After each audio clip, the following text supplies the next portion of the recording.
এডোখৰ গুদাম 2-3টা আছে, গাড়ী প্ৰায় থাকে, সময়মতে স্কুল পাবলৈও দিগদাৰ হয়। ধেৰ ইয়াত গোট খাই থাকে, ৰাতিপুৱা সময়টোত বিশেষকৈ বেছি গোট খায়। স্কুল গাড়ী হয়, স্কুল গাড়ী টাইমত পোৱাব নোৱাৰিলে অকণ দিগদাৰ এটা হয়। কিন্তু এইটো পাই আছোঁ, আজি হ'ল 2-3 মাহমানৰ আগৰ পৰাই পাই আছোঁ, গুদামটোৰ কাৰণে হয়।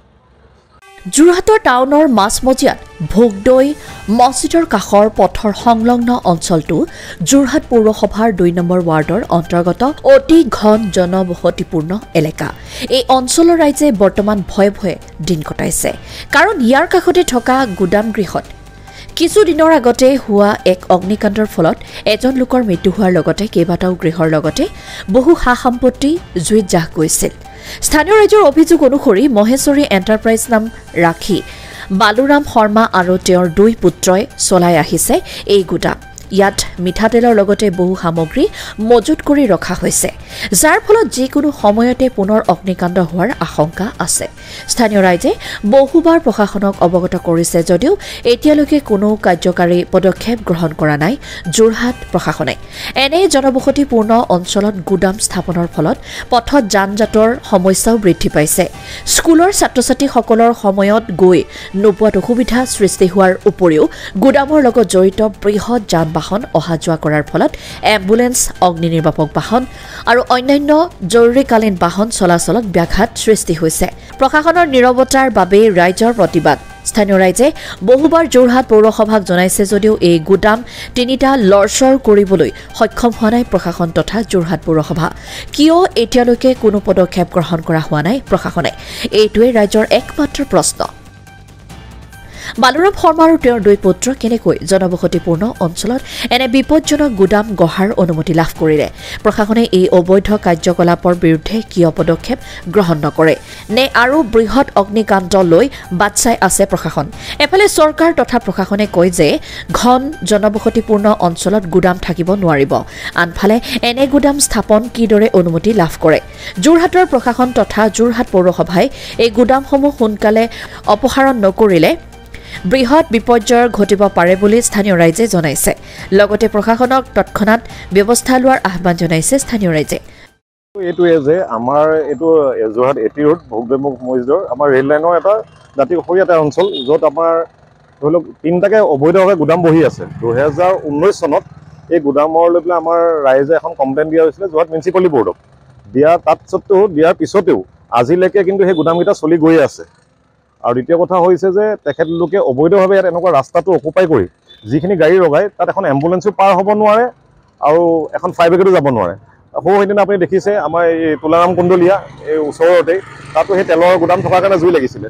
আৰু ইয়াতো ভিতৰতো তেলৰ গুদাম আছে, যিহেতু চৰকাৰে নিৰ্দেশনা দিছে যে জেডিআৰএলে গুদামখিনি গুচি যাব লাগে, কিন্তু আজিলৈকে তেখেতলোক যোৱা নাই। ৰাতি শুবলৈ আমাৰ ভয়, কাৰণ কেতিয়া ক'ত জুই লাগে কি হৈছে আমি ধৰিব নোৱাৰোঁ। ইয়াত শেষ হৈ পৰিছে। আৰু লগতে আৰু এটা কথা যে যোৰহাট পৌৰসভাৰ পৌৰপতি গাড়ীও কিন্তু এই ৰাস্তাটোত জামত ফচি আছে।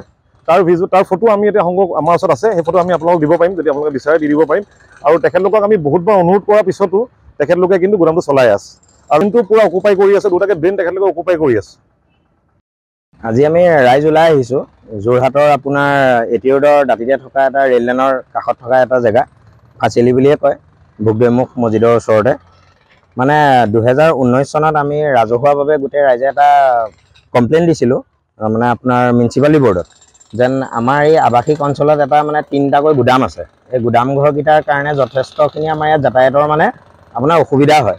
মানে ধৰক ইয়াত যিখিনি ধৰক ওচৰে পাজৰে জুই চুই লাগে তেনেকৈ ধৰণৰ কিবা কথা, এই জুই লগাৰ কাৰণবিলাকেই হৈছে এইবিলাক আপোনাৰ গুদাম ঘৰবিলাক। মানে সৰু সৰু ৰাস্তাত, সৰু সৰু গলিত মানে মানুহ য'ত আপোনাৰ মানুহ বসবাস কৰে, য'ত মানে গাড়ী এখনো সহজে যাব নোৱাৰে, তেনেকুৱা এটা জেগাত মানে তেওঁলোকে মানে ডাঙৰ ডাঙৰ গুদাম ঘৰ বনাই ৰাখিছে।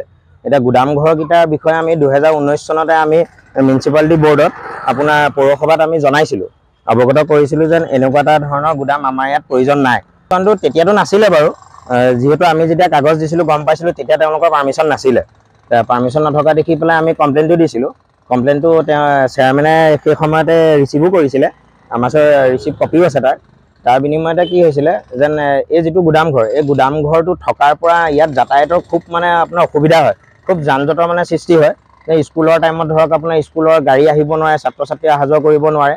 আৰু 2 নম্বৰতে আপোনাৰ কিবা এটা যদি প্ৰব্লেম এটা হয় তেওঁলোকে এনেকুৱা এটা ইয়াত মানে গাড়ীৰ মানে এনেকুৱা এটা ভিৰ কৰি ৰাখে তেওঁলোকে ইয়াত নানা ধৰণৰ গাড়ী ইয়াত এনি টাইম পাব আপোনালোকে আহিলেও দেখি পাব যে ইয়াত নন ষ্টপ মানে ইয়াত 8-10খনকৈ গাড়ী থাকি ৰাস্তাটো ব্লক কৰি ৰাখে আৰু যিহেতু এম্বুলেন্স এখনো আহিব নোৱাৰে আৰু সেইদিনা জুই লাগিছিলে ইয়াত জুই লগা অৱস্থাত মানে কি হৈছিলে এই বাটেদি এম্বুলেন্স এখন বা ফায়াৰ ব্ৰিগেড এখন যেন আহি ঘূৰাব বা সোমাব তেনেকুৱা এটা মানে পৰিস্থিতি নাছিলে যিহেতু ইয়াত নন ষ্টপ তেওঁলোকে গাড়ী দি পেলাই গাড়ী জমা ৰাখি পেলাই ইয়াত মানে ভিৰ কৰি ৰাখে বালুৰাম শৰ্মা বুলি কয় আমি ৰাইজে তেওঁলোকৰ ওচৰত কেইবাবাৰো কাটৰ বাবে মানে আমি অনুৰোধ জনাওঁ কিন্তু অনুৰোধ কৰিলে তেওঁলোকে কি কৰে আমাক মানে খুব মানে ধৰক মানে খুব কিবা নিচিনা কৰে মানে আমাৰ কথাবিলাক গুৰুত্ব নিদিয়ে যেন মানে এনেকুৱা এটা কথা কৈ দিয়ে তহঁতি কি কৰিব পাৰ কৰি ল'বি মানে তেনেকুৱা ধৰণৰ আমাক মানে মানে অলপ বেয়াকৈ অশ্লীলভাৱে আমাক অলপ মানে তেনেকৈ কৰে আৰু ব্যৱহাৰ কৰে এতিয়া যিহেতু মানে আজি আমি ৰাইজ ওলাই আহিছোঁ তেওঁলোকে মানে এতিয়া কি কৰিছে এই গুদামঘৰৰ সন্মুখত এতিয়া মানে ধৰক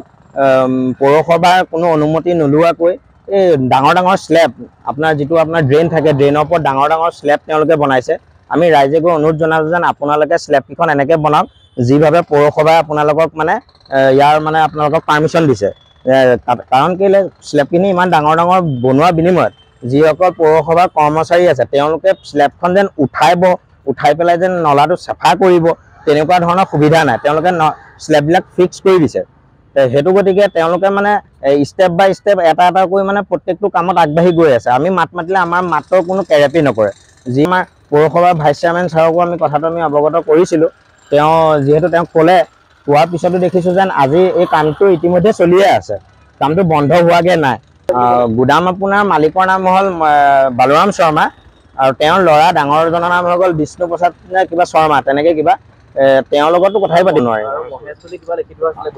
আৰু মহেশ্বৰী এণ্টাৰপ্ৰাইজ নামৰ এটা গুদামো আছে বাৰু ইয়াত যিহেতু এই তিনিটা গুদাম প্ৰায় 3টামান আছে আৰু এটা বিশেষ ডাঙৰ কথা তেওঁলোকে ইয়াত মানে এটা কেঁচা মিঠাতেলৰ গুদাম এটাও আছে যিহেতু আজি সেইদিনা যিটো জুই লাগিছে মিঠাতেলৰ হেৰিতে জুই লাগিছে আপোনাৰ সেই গতিকে মানে আমি এইটোৱে বিচাৰিছোঁ যেন তেওঁলোকৰ এই বস্তুটো অতি শীঘ্ৰে বন্ধ হ'ব লাগে আমাৰ ৰাইজৰ সুবিধাৰ বাবে যিহেতু স্কুলৰ এতিয়া যিটো ফ্লাইঅভাৰ বনিছে ফ্লাইঅভাৰ বনাৰ পিছত এই পথটোৱেদি প্ৰায় যান বাহন অহা যোৱা কৰিব তো ইয়াত যদি এনেকৈ যদি ধৰক গাড়ী চাড়ী এগালমান যদি থাকে তো সেইসমূহ বাছ হওক অন্যান্য গাড়ীসমূহ অহা যোৱা কৰিবলৈ খুব মানে আপোনাৰ জটিল হৈ পৰিব আৰু যিহেতু ৰাস্তা দাঁতিতে মানুহসকলৰ প্ৰত্যেক ইয়াৰ মানুহৰ ঘৰ ৰাস্তা দাঁতিতে লাগি আছে তো এনেকুৱা এটা মানে খুব এক্সিডেণ্ট হোৱাৰ বা এনেকুৱা নানা ধৰণৰ ঘটনা হোৱাৰ ভয় আছে সেইটোকে আমি চৰকাৰৰ ওচৰত আহ্বান জনাইছোঁ যেন আমাৰ যিটো এইটো অসুবিধা যিহেতু আমি কমপ্লেইন দিছোঁ এইটো বস্তুটো যাতে আমাক এইটো অতি সোনকালে যাতে ইয়াৰ সেইটো কৰি দিয়ে আৰু